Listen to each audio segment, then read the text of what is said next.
Welcome back. Back again for another episode of Spiritual Fitness Podcast. And I have the honor and the privilege to have a phenomenal Lynnsey Robinson. She's an intuitive guide. I like to call her a subconscious healer and a hypnotherapist. And so today we're gonna get into like the money mindset, subconscious mind, the soul's journey, life, love, maybe human design, numerology, astrology. I just found out she's a master number 33. To those who know me, know I love numbers, and numbers don't lie when they're in alignment of your soul's assignment. Lindsey, how are you? Welcome to the podcast. I am so good. I'm so excited to talk to you. It's been a long journey to get here. We've been trying to schedule this for a minute. So I know that it's perfect timing and it's going to be amazing. Yeah, so before we dive into the goodness, the greatness, who is the soul of Lindsey and how did she get in this space where she's healing Oof. people, hypnotizing people, taking people on a soul journey to heal not only their subconscious, but just evolve their spirit and love in this lifetime? Like, how did you get here? Well, as probably you would definitely understand, and a lot of your guests on the show would understand, maybe your audience too. We're not born normal, are we? We're not born to like do the normal thing, whatever that means. And I know that's defined differently by everybody. I was definitely a weird kid. Like my dad is super hippie. My mom is super religious. So I had like both worlds. And I really kind of attached to the style of thinking that was more, what are you capable of? Like, what is a human? What are we Mhm. beyond just skin and bone? And I would find myself, I grew up in a very small town. I actually moved back recently, and there's this cemetery in my town. And I would be walking through as like a 12-year-old touching the gravestones, like, okay, how did this person die? Like, I don't know. Just Really? like I was all up in like, what is a human? What is a soul? But in your kid mind, you kind of equate that to like ghosts and spirits. But now that I'm older, it's more like spiritual and more like soul and what are we while we're here versus like what we are when we, after we die and haunt that cemetery. So I was always just trying to find out more about humans and people. And I ended up studying criminology and forensic psychology in college. Very quickly realized that's not my thing. I need more love and light. I can't be around all the darkness all the time. So I switched gears and tried to figure out what it is I liked. And I found hypnotherapy because my sister gave me a book in 2004 that I read and just couldn't get enough of it. It's called Journey of Souls by Michael Newton, hypnotherapist. It's basically transcripts of his sessions with clients, taking them through the hypnotic process and basically communicating with their souls. And I was like, holy crap, this is what I've been missing my entire life. And I was like 19 years old, so a little young, but I still just couldn't get enough of it. And by the time I had my first son in 2012, I was like 27 years old. And I was like, what do I want to do with my life? Like, what do I want to do? I want to be home with my kid. That's what I want to do. But I also want to do something that I love. And hypnotherapy came screaming back, like, why don't you do that? Right now, this part of my story is probably one of the linchpins in like what I teach people as well. Because it actually did happen where I had the download of like, ooh, hypnotherapy. You love that. Remember hypnotherapy? And immediately my mind went, no, that's for other people. You got to, you're a mom now. You got to figure this out. You have to be responsible and do, the thing that's going to bring safety and security. That's a risk, right? Like, what if you never get a client? What if you never make money? What if you end up hating it and you quit? All the things. And I kind of was like, oh, yeah, you're probably right, brain, logic, whatever. I'm probably got to just get a regular job. But then another voice showed up that I now know was my possibly higher wisdom, possibly my intuition, whatever that thing is that lets you expand, said, but why can't you? Because everybody that's ever done anything had to start with this decision of whether you take the step into the unknown or you just do the safe thing. And I really didn't feel like doing the safe thing. It didn't feel good to me. So I was like, oh, that's a good question. Why can't I? And so I just made some calls, did some research, and the rest is history, I guess. But yeah, it really does come down to like in that moment of, do I do the same thing I've always done versus step into this possibly best thing that I could do for myself, but it's very scary and uncomfortable at first. Like, what do you do? And so I like to give my clients and really everyone I talk to, everyone through my podcast or my membership or anyone that comes into contact with me, I love to get them to think of like, what would I do if I knew it would work out? What would I want to do? if I was brave enough to like take that step forward. And I try to help people get there, you know? Yeah, and it's so That's a important. long way to answer your question. I'm No, sorry. that's a great answer because you unpack so much. By the way, what's your hometown? Sound like you in his hometown. My hometown is Mason, Michigan. I'm a Michigan girl, yep. And as a 19-year-old, I moved to LA when I was 20. Had to Oh, get out. Couldn't and you know, my journey of 20 years being in LA and then in Vegas, I met my husband, had two of my kids. The third one was born in Vegas. And then it just stopped making sense. What am I doing yeah. here? You doing the same thing in LA before you move back? Yeah, I got my training in LA. Yep, I got in Tarzana actually, which is a little Oh, you sub left. You city left. of. You left. We didn't get to meet, and when you're in LA, you left. Wait, are you in LA now? That's where I'm at. How funny. Yeah, Yeah. no, I totally left. Yeah, I got the heck out of there. It just, you know, unless you're a millionaire or trying to be a millionaire, it's like, Right. especially if you have a family, it's like, what? You Doesn't gotta, make any sense. right. So we moved to back to Michigan and my kids are obsessed. And if they weren't happy, it would make it a lot different of an experience, but they're so happy to be here. The nature and all their cousins are here and it's just it's a really good fit for the family. But at the time when I was younger, I was like, how do I get out? Where's the exit? I need to go. I mean, that's how I was coming from Baltimore. To get Yeah. back to you was explaining, do you believe in fate or do you believe in free will? Because what I know is that in life, it's not really our conditions that shape our reality, but it's our decisions. And you Yeah. made a decision that changed your life. So how do you honor the ego mind and intuition, or is our life already predestined, which is fate, or do you think we have free will? What do you believe? The book that I mentioned earlier really opened my eyes to like what felt right for me. And before there were a lot of unanswered questions like that one in my mind. And now I've found a place where I'm very comfortable in you know what I believe and what feels good to me. So that could kind of be answered like this. So I believe that when we come to this planet, there's some things that happen before we arrive. That would be like, okay, here's the lessons that are going to present themselves to you and you decide how you handle that. I kind of think of it as like when you map yourself on a GPS, like let's say we want to go to Utah or whatever, we're taking a road trip. There are so many routes to get there, but ultimately that's where you're going. So you can make all different kinds of decisions. You can turn left when you're supposed to turn right. You can, but essentially we know where we're going and we know what our soul decided. And yes, it knows better than your human does. Your soul decided what your lessons were going to be, and you can just kind of navigate yourself to get there or not. Maybe you decide to go to Arizona instead, and then on the next one you go to Utah. It's kind of, yeah, I would say So, both. I'd say yeah, yes, right, there's it's a both. Yeah, destination, yeah. but you also get to decide what happens in between. Because I believe at some point your soul is just going to lead you right back to where you need to go or Yeah. supposed to go. Yeah. Of course, there's going to be lessons. I did a Akashic record reading maybe 6, 7 months ago. Oh, I was nice. told that I'd already served my soul purpose, and there's two paths that lead to one, and it's up to me. It can be hard, that's when I'm in my mind, or it can be easy when I'm in my heart. And the way she explained it is like when you're walking past a pool, you're like having fun, everyone's up over there, maybe some people are suffering, struggling, and you're looking around, you're having fun, but then you slow down and you put your feet in the water. And then Yep. you get your feet in the water. Now you're in the water. Now you're swimming. Now it's hard. So that's just when you're in your mind. When you're in your heart, it's easy. So everybody's different. I really believe we all have soul contracts and to live out because my life has been a movie. I'm pretty sure yours has as Mm. well. And we get to live and be here. But I want to move to your social media. So I was on your social media yesterday and I was reading a quote. And this is something that I so resonate with, I embodied, I integrated, but it sounds good, but it didn't feel good. So I'm gonna read the post. Constantly forcing a smile and staying positive can and usually backfire, creating a perfect storm for your mental health. So because of how I was raised and how I came up, whatever, like it just had all this. I suppressed my real emotions because I grew up in a negative environment. So my positivity was actually my coping mechanism to help me from self-destruction. But when I had the opportunity not to be that person, positive person, I still wouldn't feel comfortable being sad or being angry, Mm-hmm. upset. So I had all this suppressed anger. Then boom, I go on TV, I do all these things, and now I'm really programmed. High energy, big smiles, big smiles.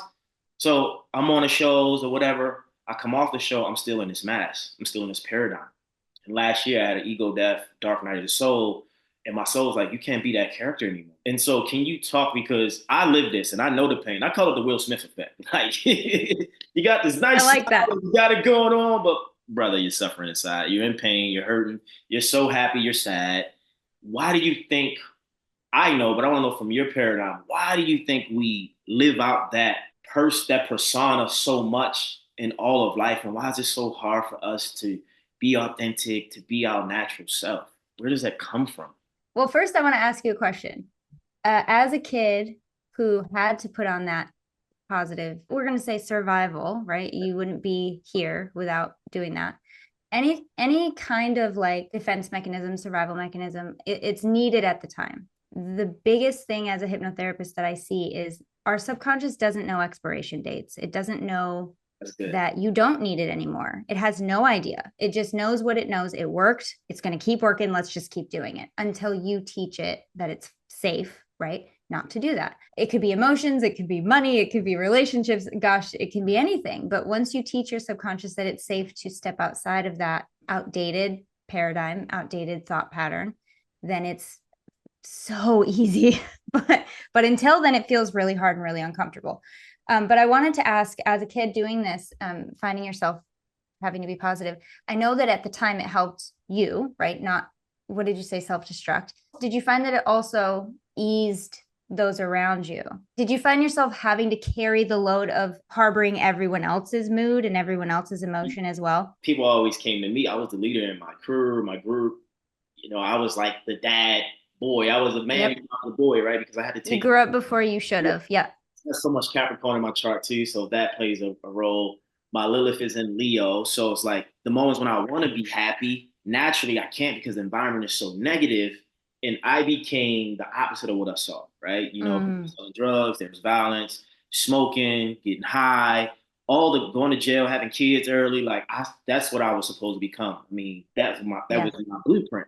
So I had to do everything in me not to be that and be something different, but I had to use the positivity to not feel the negativity. Go And ahead. this is what I'm saying. And I'm sure you've done this already, but like in those moments, and for everybody listening, if you haven't yet, just take a moment to recognize that that was the best thing you could have done in the moment is that. And yes, don't need it anymore, but it, oh my gosh, can you imagine the alternative? And I think for a lot of us, we can relate to like, well, what was the alternative? Right? Like, I know I don't want this and I don't like it. And it's one of those things that I wish I didn't have, but if I never had it, where would I be? Right. So just take a moment. Let's just all appreciate limiting beliefs for what they are and ways of thinking, because they really do want to help. It's just a mistranslated message. And like I said earlier, there's no expiration date until we give it one. Now, going on to your question, that was such a good question. Why do we have such a hard time being authentic?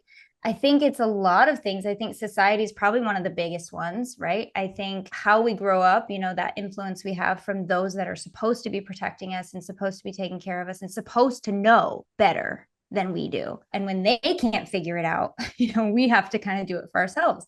It does lay the groundwork for a very independent, ambitious, you're going to get what you want person.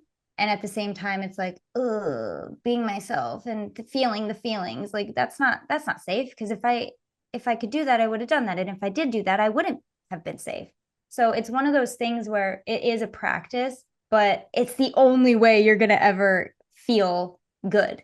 Feeling your authentic feelings, even the low vibe ones. I don't want to say negative because they all have a purpose, but the low vibrational ones are going to move you faster than shoving it down and trying not to feel it.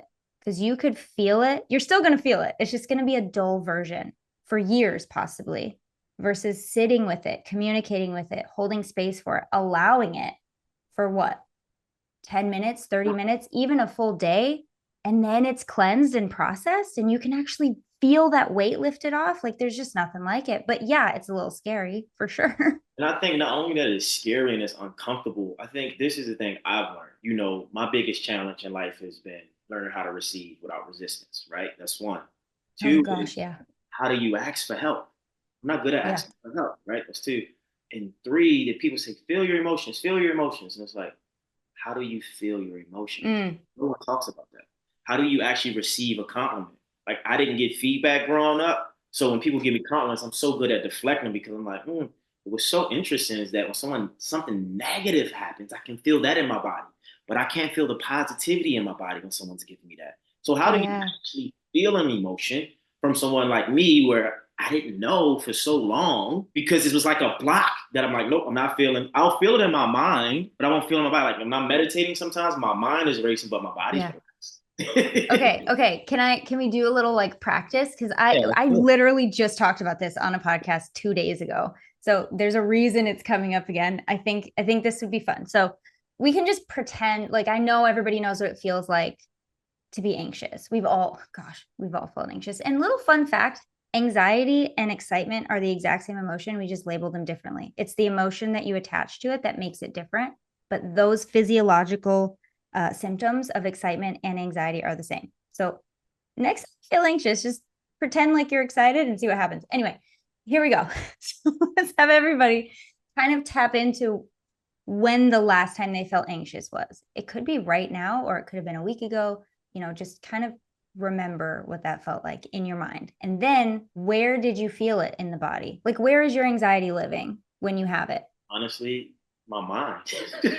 You have anxiety in your mind? I'm saying like, cause I don't feel things in my body, right? Like, What is it? Okay, so do you know that saying like butterflies in your stomach? yeah. So Or like like, this morning, right? I was anxious, but I was excited. did you feel that in the body? But that's why I said I don't process when I'm feeling like maybe in my like my heart and like There we my go. solar plexus, right? This is what I'm saying. Like, if you can sit and really think about, like, where was it? It's going to be somewhere. Yeah, It's it's going to be. got to be It's going to somewhere. be, yeah, it's going to be solar plexus, or it's going to be in the chest. Yeah, Sometimes you feel it in your throat, like a tightening of the throat. I sometimes will get like cold, tingly fingers because like the blood's not flowing right. Like there's always physiological symptoms to any emotion that you're having. When you feel sad, there's a heaviness. Oh my gosh. Okay, where's the heaviness? It's probably in my heart, somewhere in there. But when you can locate it, the next step that I like to do is give it a color. Okay, what's the color? What color is anxiety? Just think of one. You got this. I would say black.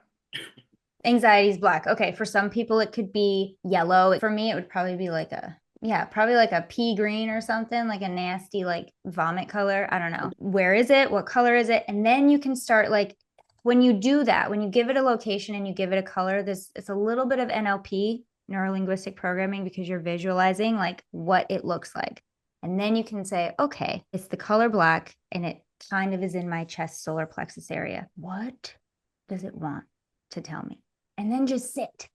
The hardest part of feeling it is sitting and waiting, because we don't want to do that. We want to move. We want to distract ourselves. We want to get on with it. We want to just get over it. We want to, or stuff it down, which is what we have been doing, but we're not doing that anymore. We're going to sit. We're going to listen for a minute, for a long minute, and just see what happens. I never have had anybody say, oh, well, nothing happened. It's usually something, but you don't want to say it, or it comes up, but you're like, oh, that can't be real.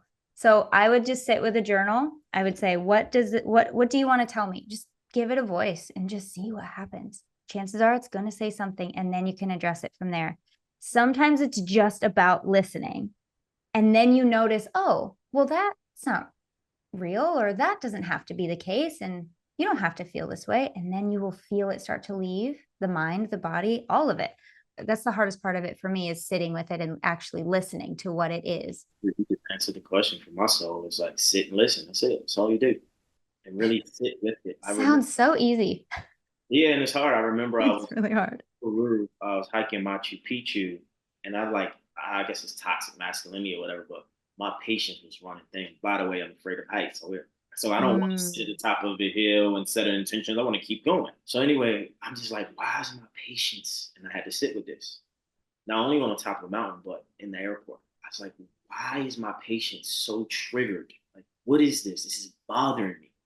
I'm not patient. So I got home to LA and realized I don't want to wait because I don't want to feel. Mm-hmm. I was like, oh. And when I was flying back from Peru, coming to LA, got really sick. All I wanted to do was get a vitamin drip and get it out the way. I didn't want to feel any of that stuffy, drought. I was like, oh, look at you. You gotta sit with you not feeling well. Yeah. Okay. Yeah. So you sit, people, if you're listening, because Lynnsey Robinson is amazing. She's telling you, sit with the emotion. So it's one of the most common struggles. It's something I struggle with all the time is actually sitting. And I talk about it all day, and I do know the value in it. And still, even still, it's like, but what if I didn't? What if I just went over here and did this? What if I distracted myself? What if I just didn't feel it? What if I didn't think about it? I'll tell you exactly what. It's going to get louder. You're going to make yourself sick and then have to sit. You're going to, find it getting bigger and bigger to where you can't ignore the message. I heard somebody compare it to like and I love this one because I have toddlers, but it's like a toddler tugging at your ankle, right? It's like it's gonna just get, it's like a minor annoyance, and then it's gonna start slapping your leg, and then it's like, okay, whatever, and then it's gonna start screaming, Mom!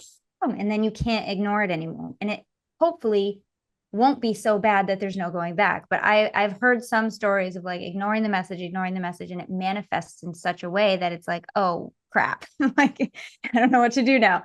So the benefits are so abundant, and they far outweigh any discomfort that you could feel, because the discomfort you're going to feel is not going to be forever. Shoving it down is indefinite. There's no end because you won't let there be. The meaning we give it actually takes us away from it, right? Like, Yeah. I'm studying this new material, and it teaches you, like, it talks about your soul, right? Why we're here, and your soul is to transform your negativity. And anytime a problem arises, the first thing you should do is pause. And the question you should ask is, what a pleasure, right? Mm. What a pleasure this is happening. And then the second thing is, why is this in my movie? Yeah. What do I need to learn? So also in like partnerships, relationships, friendships, I realize it's never about the person. It's always about the relationship and friendship that you have with yourself. What it's mirroring at you. Yep. Right. So I could say, if, just say for instance, you said something that triggered me and you don't know it on this podcast, and I'm triggered. This has nothing to do with you. What in me is causing me to feel triggered from something I need to look at.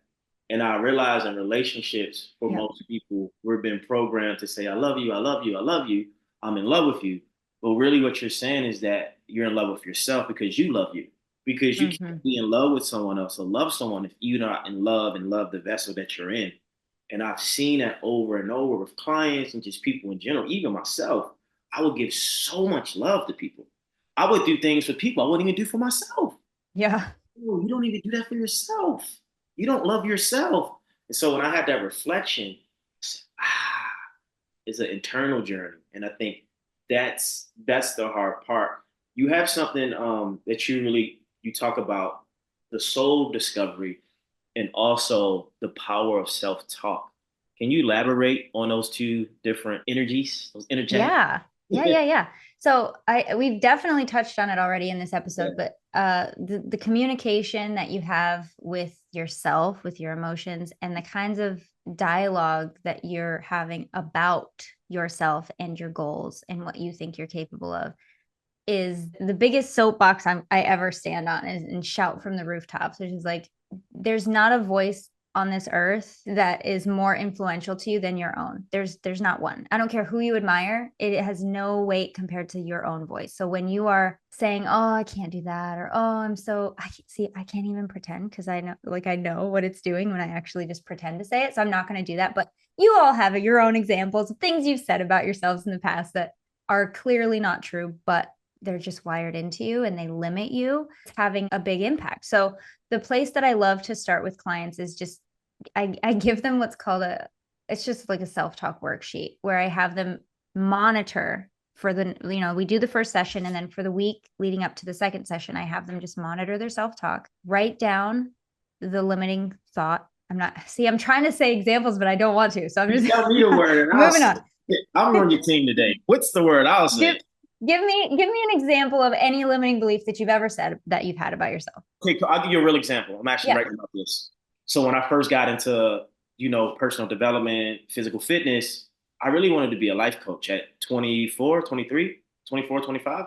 And I said, I don't have enough life experience to be a life coach, so I'll be a personal trainer. So then years went on. I studied all these people, Tony Robbins, Les Brown, Bob Proctor, all these people. So I kept trying to be like them. And then someone told me something not too long ago. I was like, well, we're trying to see how you became you. Right? Like, how did you become Eric Bigger? And so I'm giving all these other guys praise and people trying to figure out how I did it. So then I'm gonna pull back into like when I was talking about the soul, because we touched on it, but I want you to touch on it in a way where, like, for instance, myself, I kind of hit like 80% of my dreams. I've written books, I've been on TV, I have a podcast, I've traveled the world. Great. That was my ego dream. Mm-hmm. It wasn't my soul dream, right? And so a lot of times people are like, you gotta dream big. And I was like, okay, I did that. How do I get to the next level? And I always use this quote: success is getting what you want, and fulfillment is doing what you're made for. So Ooh. I want to know, how do you get people into that soul journey, evolution, purpose, and to get rid of the ego journey that they thought Yeah. they have everything they thought they should get, but they still feel empty? And for me, like I said, that was a real moment. I didn't think I had experience, so I became a trainer. So I Right. being a life coach because of So that, like, because of the experience. yeah. And honestly, these questions do actually go very well together, because Yeah. most of what I see in clients is this some strand, some theme of I'm not good enough, or I don't deserve to have what I want, or whatever. So in those moments, and this is just one example of self-talk where I start with clients, is that doesn't feel good, right? When we say that, it doesn't feel good. It's uncomfortable, it's gross, and it's likely not true. We know it's not true logically, right? Because people do all kinds of crap all the time that are less qualified than we are. You can always find examples. So it's not true. It doesn't feel good. Two questions you can ask to rewrite it. And this is where we start. What's a better feeling thought? Or what would I like to believe instead? Now you can answer both of those or just one of those. But what I have them do is write down the better feeling thought and immediately cross out the old one. Visually seeing yourself crossing it out feels amazing. And it actually is rewriting those neural pathways. So once we can get the self-talk on board, and that's just, you guys can do this in any area. Just please, I promise once you start noticing your self-talk, you won't be able to not notice it. And once you notice it, you can rewrite it. You have every ability to do that.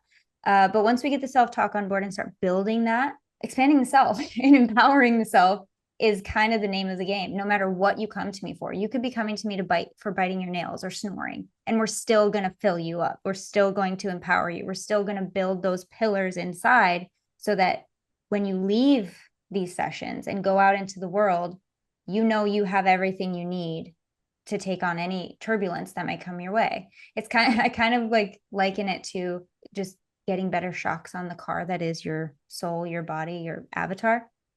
You're still going to have bumps, right? It's not going to get easier, but you will get better at navigating that stuff. And I think once you're able to do that or feel capable, like that's it. That's the name of the game. Anything is possible if you feel like it is. And so that's what I hope my sessions do for people. And I think that they do. I think when someone leaves my service, they have everything they need to be able to take on the rest of their life. And if they want to feel great and feel relaxed and come back for a top-up session, I'm here, but likely you have it. You know, you have everything you need. So, and we do that lots of different ways. We do that through obviously hypnosis. I also do EFT sessions with clients. Love EFT.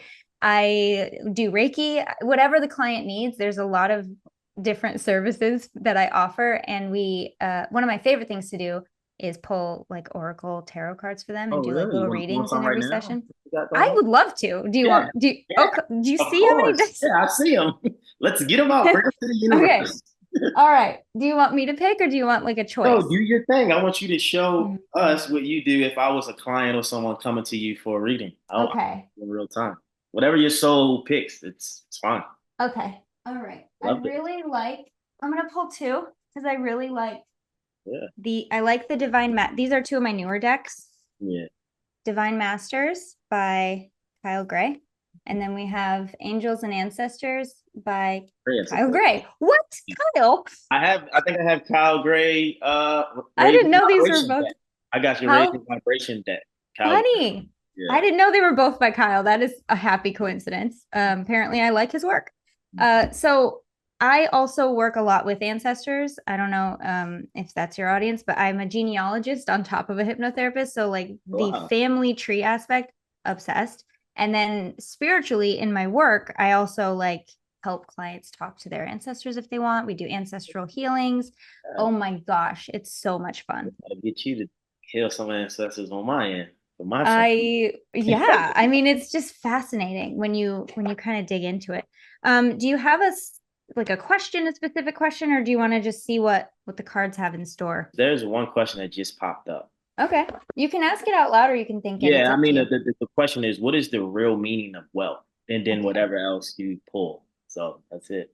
Yeah. The real meaning of wealth.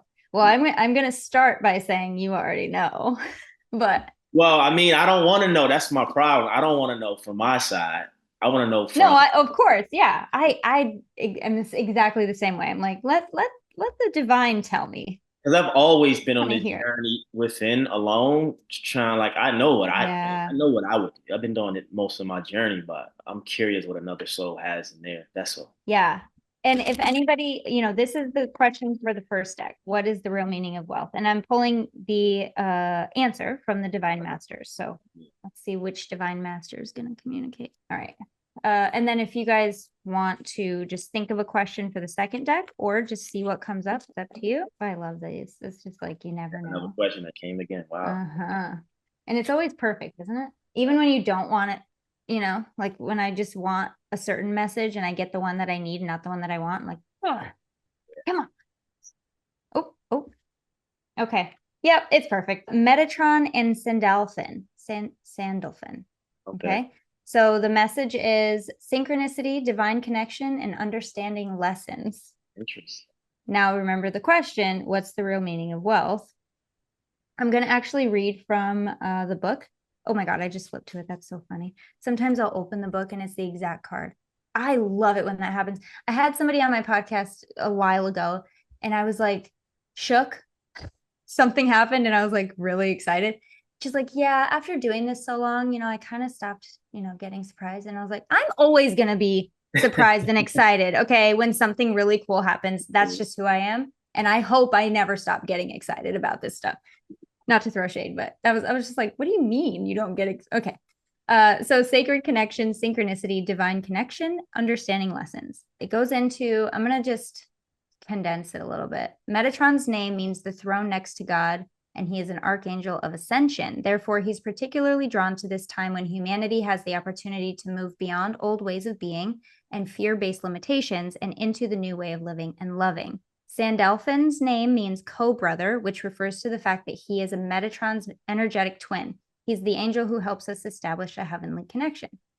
The message, okay, so when these archangels come together, they establish a bridge between heaven and earth so we can understand the interconnectedness of all things. The message is everything is working out for your highest good. All the information and experiences that are coming to you now are bringing you a greater sense of connection and understanding. Be open and aware to the signs and synchronicities that are occurring at this time, for these are miraculous reminders that there is a force beyond your human comprehension that is helping you be your best self and live a life filled with purpose and meaning and wealth, I'm going to say. And then it says, if you feel stuck or unsure, you're being encouraged to see your situation from a higher perspective.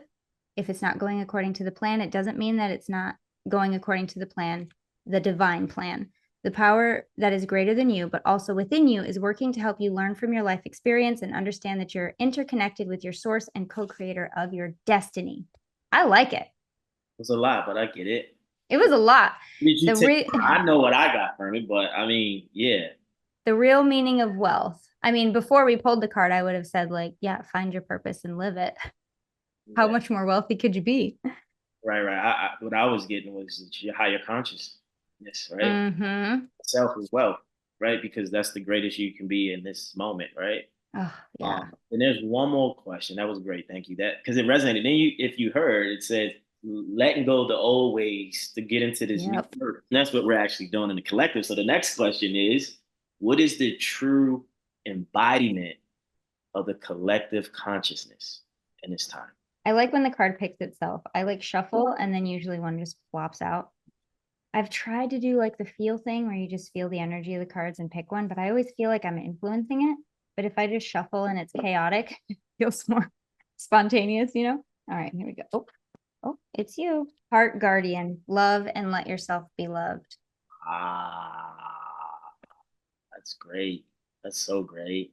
Wow. What was the question? What is the true embodiment of collective consciousness in this time? What would we have said? Love, right? Understand everyone around you and know that you are them and they are you. Yeah. Is that what would you have said? I would have kind of said something like consistent or congruent to that. But what I've discovered was that we're all here to help each other, serve each other. Mm-hmm. No, the competition is no competition. No one can be better than you because there's only one you, right? So I'm supposed to add value where I see fit, but also that's who I am. I am love, right? So if I'm sharing what I know and I'm sharing who I Yeah. am, I'm not only amplifying my presence, but I'm amplifying whoever's in my life. And so I think as people, all people are here to help each other. We're not here to fight, but there's so much distortion and divide that I feel like is intentional for whatever reason. But we're here to help each other. Other than that, Yeah. we're not living to, I'm not living to hurt you. I'm living to help you, help me, help us, help the world. So the more I help myself in my world, the more I can help people in the world. That's what I Yeah. Yeah. And so, I think this card is also a reminder that you are worthy of love and you deserve love. And yeah, just as you said, we're all here to experience that through others and through ourselves and continue to strengthen that connection with each other. I cannot remember who told me this or how I came with this information, but somebody once said to me, the next time someone cuts you off on the freeway, or the next time somebody just makes you upset, somebody you don't know, like strangers, imagine that person as your sibling. Like if your sister cuts you off on the freeway, you're like, oh sis, why'd you do that? That's so silly. Like, come on. But you're not going to be, I mean, depending on the sister, you're yeah, I'm not gonna going to be say, like, you, if you, your niece or your you're right, right, nephew right. cut you off, or your son, or Somebody your young lady, endearing to you, yeah, you're not going to react in the same way as you would as who you perceive as a stranger. So the practice, the embodiment of interconnectedness could just be something like that, where you just imagine them as family, imagine them as your sibling or your niece or nephew or your parent or your child, and watch how your body changes and your reaction changes to that, because they're all just living out their own movie. They're all just living out their own path. And the characters that they're playing in your movie, that person was cast as, man who cuts off Eric on the freeway. And he played that part perfectly, did he not? He deserves an award for how well he executed those really, moves. Everyone around you is playing their part perfectly to get you where you need to go. And you are playing your part perfectly in other people's lives to get them where they need to go. And that, I think, just kind of takes a load off of like, well, maybe I can relax about a lot of things, and B, see them as family in a way. Yeah, because everyone's family. We're all family. We're all Yeah, before we get out here, I want to there's two more questions I really want you to kind of like integrate in this episode because I let's think go. people need to know, or they should know, at least be aware. One is, what's the process of shifting the subconscious mind? And then two, how do we shift our money mindset? Ooh, okay. Whew, okay. So the process to shift to subconscious mind is simple, but not easy, right? I mean, it's easier than a lot of things, to be fair. Hypnotherapy is so fun for me, so fun for the client, holistic, natural. It's one of the most natural states of being for a human to be in. We all go into hypnosis every single day, multiple times a day. So you're already an expert in how to do this.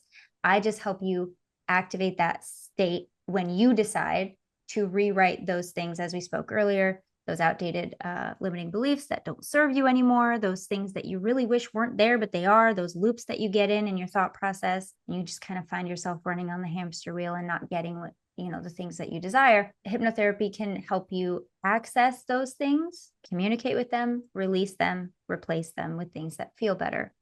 It's very quick compared to most things, because we're going at the source. We're going to the subconscious where all of these things originate and kind of grow and take root. So what we can do there is not only release those things that have taken root that don't serve you, but we can plant new seeds of things that help you embody who you really are, who you want to be, the path that you're walking on. Subconsciously, everyone is living out a program, right? And I Yeah. know for years they say affirmations, go to sleep in, affirmations, binaural beats, all these things. Uh-huh. But I'm more saying, how do we like hypnosis, right? This one way. If we get Ah, that access to that individually, how can we reprogram our subconscious? But just to talk to hypnosis, when you do that for someone's subconscious, is it completely gone? Like if I say, oh, I want to be able to just trust people for the rest of my life because my childhood didn't allow me to trust, and you reprogram that, is that completely gone? Like, how does that work when you have that process within your work? it really depends on how long we've been living with this. If it's a long childhood thing, again, it's not going to be as long as traditional therapy. It's not going to be years. It might just be 2 or 3 sessions where we work on the same thing. Because when we work on, let's say we work on the trust thing and you've healed or processed a lot of what was going on, but during that process, you discover, oh, it's also, there's a branch off of it that's also this vulnerability. I don't want to be vulnerable, whatever. And so then we'll work on that. And then, so it is a process for both of us, because you will discover things about yourself that you may not have known were a part of it, things that you may not have known at all were a part of you. But so it's really quite a journey, but it's very quick when we know what we're looking for, when we know what we're working on. It's 1 or 2 sessions of It's like magic. subconscious work. It's the closest thing to magic that we have without Harry Potter. I really felt like I was in Hogwarts when I was learning this. And at the same time, I really felt disappointed because it's not. It's something we do all the time. I thought I was going to have this superpower, but it's like, no, it's something people do every day and you're just activating it. And it's like, it kind of made me feel really cool and also like not as cool as I thought, because it's such a real process that we all know how to do and we are doing every day. You are, we talk about manifesting. You're manifesting every day. You are 100% successful at being exactly who you are based off of what your subconscious believes is safe for you. The cool thing about hypnotherapy is you get to decide what your subconscious believes is safe. Mm-hmm. And to jump off of that, I, as a hypnotherapist, can never, ever, ever make you do, say, think, believe, feel anything that goes against your morals or beliefs. It is not possible. So any movies you've watched, not going to call any out, but any movies you've watched that say different are not real. They are fiction. They're very good movies. They're not real. So I need to work very hard to dispel these things, but it's only your agenda. It's only what you want. So if, we're talking about money, what is it about money that feels unsafe? What do you feel about people who have money? And when we know those things, we can craft hypnosis around those specific things and learn to not only heal those things that are holding you back, but as I said earlier, give you those beliefs that reflect where you're going. So there's so many really fun hypnosis that I have for money. There's like a visualization where we tend to our abundance garden. And it's like so nice and relaxing and really fun. And it actually does work to teach your subconscious that it is safe to not only have more than enough money, but to understand what money really is and cultivate a real relationship with the energy of money. So yeah, really fun. I think that's a lot of people's challenge. I get DMs a lot, even in my life, right? And mine came from my money story when I was young. But I don't know if you heard of Ken Honda. He talks about happy money. Happy money. Aww, happy money, like you're spending your money with gratitude. It always returns. Or when you have a bill or something to pay, you say, arigato in, arigato out, meaning thank you, money, for being here. And then there's sad money when you're spending your money when you don't really want to, or there's fear behind your money, or you're making money off of something you don't really enjoy doing. So your money's not really happy. Yeah. So he gives you an exercise where he say, okay, sit down and just visualize if you're on a date with money, and money is yes, I do this. like, how would you be? Would you be engaging? Would you lie? Would you kind of be like, oh, hey, But yeah, all these things, I think, for me, looking at the collective and looking at the people I get to work with, even myself, it all comes up in all people. Most of my clients are high wealth individuals. They make tons of money, but they still have the same emotions when the money's not coming in, or the money, oh, if I lost 2 million in the stock market, it's no different than someone who just lost 200 from their pocket or their purse, right? Like the emotions are the same. The challenges might be different, but I've realized it's consistent, and I want to grow to have a universal loving, warm relationship with money, no matter what is or what's not, right? And be whole in money, like doesn't matter. And I think the world is money, money, money, money, money, money. But then you get it and you're like, I don't feel what I have. So what is this about? Like you said, most of the time, yeah. We are the frequency, our energy, our vessel. So yeah, this was great, Lindsey. Before we go, can I give your audience some questions they can ask to figure out their money relationship? Yeah. So really quickly, if you're wondering what your energetic relationship is with money, you can just get into like a light meditative state. You can just close your eyes and take a couple deep breaths and then picture money. What does it look like to you? For me, for some reason, it looks like a stack of money with the eyes, like the Geico stack from those old commercials. Is just like the stack of money with like googly eyes on it. That's my version. I don't know why. For some people, it's a diamond or a money sign, whatever it is for you. Picture money and then ask it, how do I treat you? And see what it says. Wow. And then ask it, how can I have more of you? And then see what it says. So the really surprising thing about these questions is hold on. Right. Are there something coming up? It's like you hypnotized us just now. Because that's just, that's such a great question. It's a shortcut. No, but it's such a great question for someone in a relationship. Oh, yeah. Hey, partner, how do I treat you? Yeah.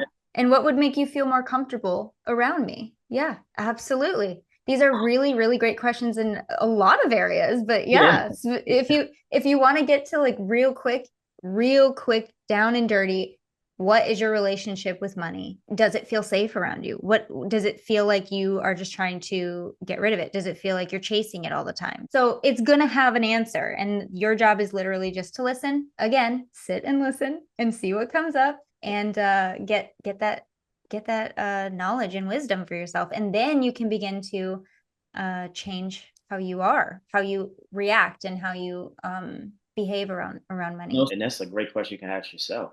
Yeah. Hey, self, how do I treat you? Oh, yeah, that is a good one. I guess I didn't really realize how good it was just for general life, but it is. They are really good questions.